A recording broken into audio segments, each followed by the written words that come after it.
everyone, I'm Mahanya, studying grade 8 in Arahama International School at Maylor. And today I'm excited to share some untold secrets about plants. Yes, that is stomata.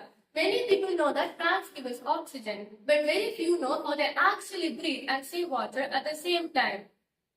So when I first saw stomata under the microscope, I was really amazed at something so tiny and small could control gas exchange and water loss. This curiosity led me to ask a big question. Can these tiny pores tell us how stomata survive in their habitats and changing seasons? The problem that really inspired me was today's climate crisis. We hear about droughts, floods, global warming, and crop failure. We started wondering if plants are facing all these changes, how are the leaves coping with them? Do plants in deserts, fields, gardens, and fields have the same stomatal distribution? Do their patterns change from summer season to rainy season? So all these questions motivated me to start this project on stomatas as ecological fingerprints. Now, I study for plants. Xerophytes like agave and cactus from dry regions.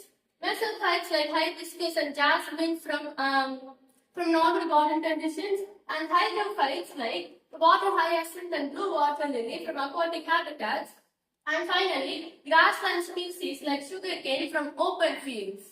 So now let me explain my working process in small simple steps. First, I collected healthy leaves from each plant group during 2 seasons, the rainy season and the summer season. Then, using the nail polish impression technique, I applied a thin layer of clear nail polish on the leaf surface. Then, I let it dry, gently peeled off the film and placed it on a microscope. Then, using a compound microscope, I counted how many stomatas there were per square millimeter. Then, I noticed whether they were sunken, numerous, or arranged in rows. I repeated this process for all the plant types in both the seasons to compare. From this research, I learned a lot of important things. I learned that stomatas are not just randomly placed. Their position and number are closely linked to where the plants live.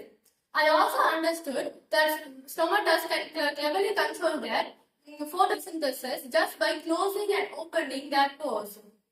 Most importantly, I realized that microscopic structures like stomatas can give us powerful clues about climate adaptation and ecosystem health.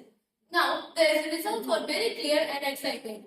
Xerophytes had fewer, often sunken stomatas on their leaf surface, mainly due to water loss.